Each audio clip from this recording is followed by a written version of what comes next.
low back pain, you are the weakest link. Goodbye. So I made this video for you to see all of my favorite low back and hip stretches. You're gonna see probably, I think there's like 8 moves in here, and I'm gonna put them in a series, and they're super helpful. I love them. I actually started having low back pain a couple years ago, and when I have low back pain, the only thing I wanna do is get rid of it. So hopefully this helps you.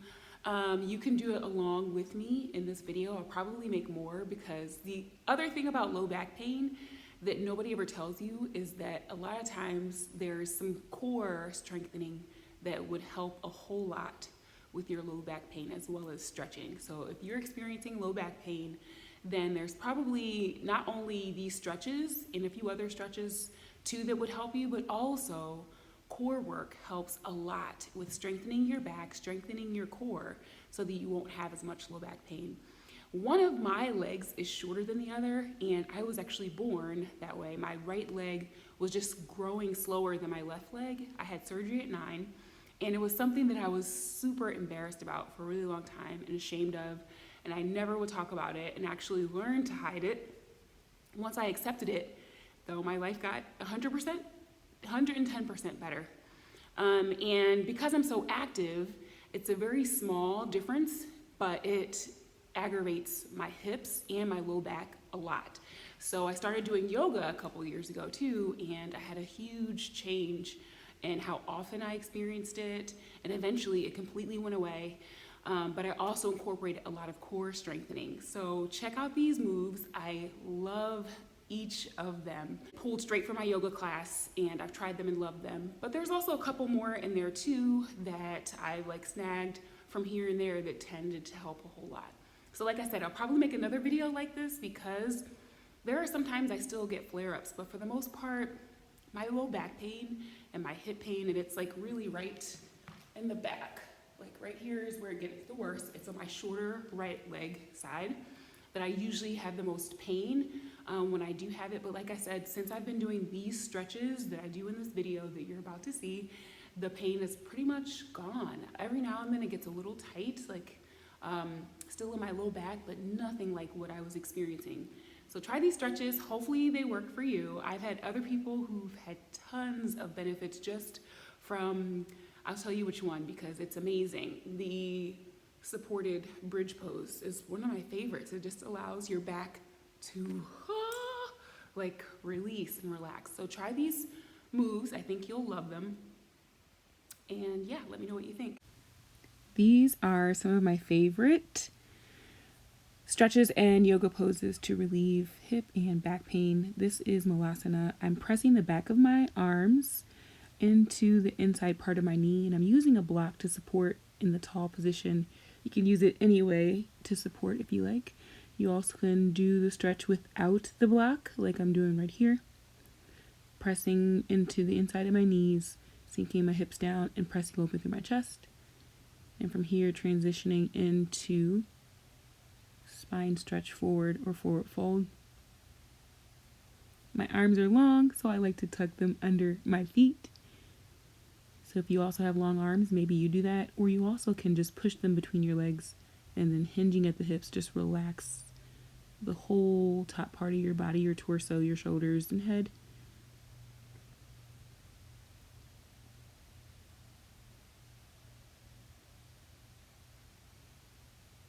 In these poses, I like to deep breathe, inhaling in through my lungs and into the tight areas, and then exhale, just release as many times as I can before it feels like it's a release, and then I move on.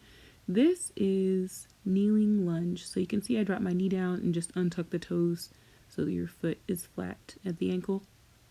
And then I just opened up to a T. That's a really good twist for the spine.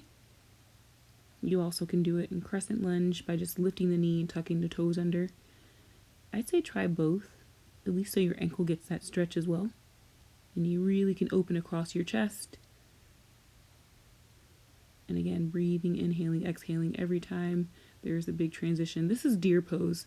A lot of people really like to do pigeon, but for me, my hips are really tight, and pigeon is good on one side of my body, but not for both sides of my body. So I usually will try deer pose, which is a really very similar to pigeon, but you can see my knees are both bent at 90 degrees, and I like to angle a little bit over towards the knee in this pose. So literally it's just like 90-90 bend in the knees, and then I just use my block so I can relax and get that support. And the more you angle towards that knee, the more stretch you're going to get through the through the side and the back of your hip.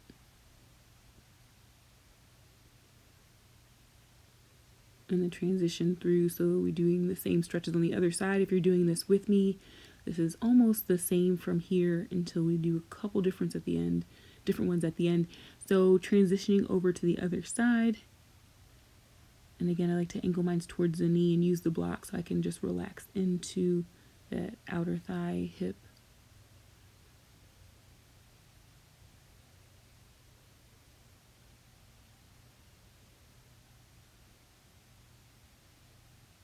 From here, transitioning back into that kneeling lunge, or the crescent lunge first and then the kneeling lunge. And then opening up to T, so really lengthening across the collarbone, reaching the fingertips up towards the ceiling, nice and long. And then of course there is the kneeling lunge, and your ankle gets a stretch there, which I think is really important if you're always wearing shoes and you're doing a lot of active work. So probably could have gotten a little bit more flattened out through my shoulder on the bottom arm, but you can try to just really lengthen across your chest if you're using this as a guide and you're doing it with me. And then stepping back into that spine stretch forward, or the forward fold. And again, you can put your hands where you feel it's good for you. My favorite thing about yoga is that there is no judgment. You just kind of can get into poses that feel good. And then of course going back into malasana. This is one of my favorite yoga poses, and this almost always will help me to relieve tightness in my low back. If this is hard for you, you also can try it in a corner, just kind of slowly dragging yourself down in a corner, and that helps to get that extra support and really flatten out your back. See how my back is rounded? You can get a little more open if you use a corner of the wall to just support the back of your body. And you still can press the back of your arms into your inner thighs and the back inside of your knees. Moving into bridge pose. Bridge pose has a couple variations. Right here, I'm just going into it, also opening the shoulders. So see how my shoulders are getting up underneath my body and reaching for the ankles. You also can interlace the fingers under your hips and press open through the front of your body. You really want to press the hips up so you get a really big stretch through the front of your hips. This is basically the opposite of what we do all day when we're sitting down driving, sitting down on the computer, and we're doing repeater knees. So this opens your hips. Again, inhaling, exhaling into the hips. Supported bridge pose is one of my favorites because it really helps to support the back enough to get that release. And the block that I'm using is a cork block. I love it. It actually goes right at the top of your butt. So it's not at your low back. So you right at the top of your butt, kind of where those dimples are. Supported bridge pose also allows you the option to kind of do a little bit of a legs at the wall, but when you let your legs come up like that and kind of keep them relaxed, really allows your legs to just relax and melt. Imagine all the blood coming out of the feet and kind of getting recycled there. And you also can add the arms if you feel balanced enough. Inhaling, exhaling if you're doing this with me. I love this one because it really does allow you to relax those muscles in your low back. Nothing helps more than this in malasana. So when it's crunch for time, I do the supported bridge pose and malasana, and that really helps any low back and hip pain. And then grabbing my toes. This is, a lot of people call this happy baby. In my training, we called it dead bug. So whatever, but basically you're driving the knees outside your rib cage, grabbing the big toe, and it really allows you to kind of just get a really good stretch through your groin, low back, and your hips. So just like a coin has a heads and a tails, a lot of times when we're having back pain, it's tightness in the hips. That's why I'm showing you hip and low back stretches and poses, because you really should do both to get balanced.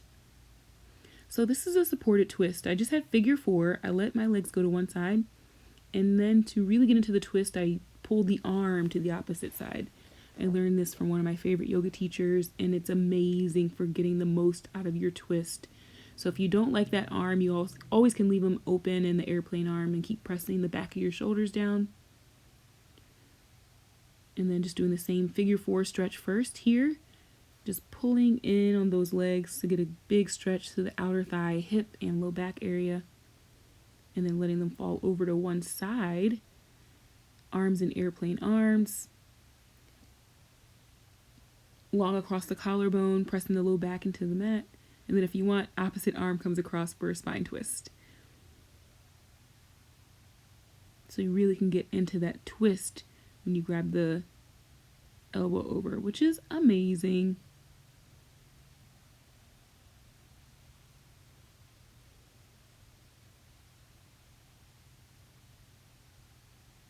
And then one last one, just hugging the knees into the chest and coming up into another spine stretch forward. So you really can open your legs up as much as you can. And if you have a block, I like to use a block in this one as well and just kind of really relax forward into this stretch. And that's it. I actually just got my yoga certification about a little over a month ago. I taught my first yoga class. So I'm extremely grateful for having ever had a shorter right leg because it's allowed me to fall into yoga, and I love yoga. And we're gonna share more yoga fusion and more straight up yoga on this channel so that we can all get all the good, yummy benefits. And if you have low back pain, you're gonna love it. Check it out, let me know what you think.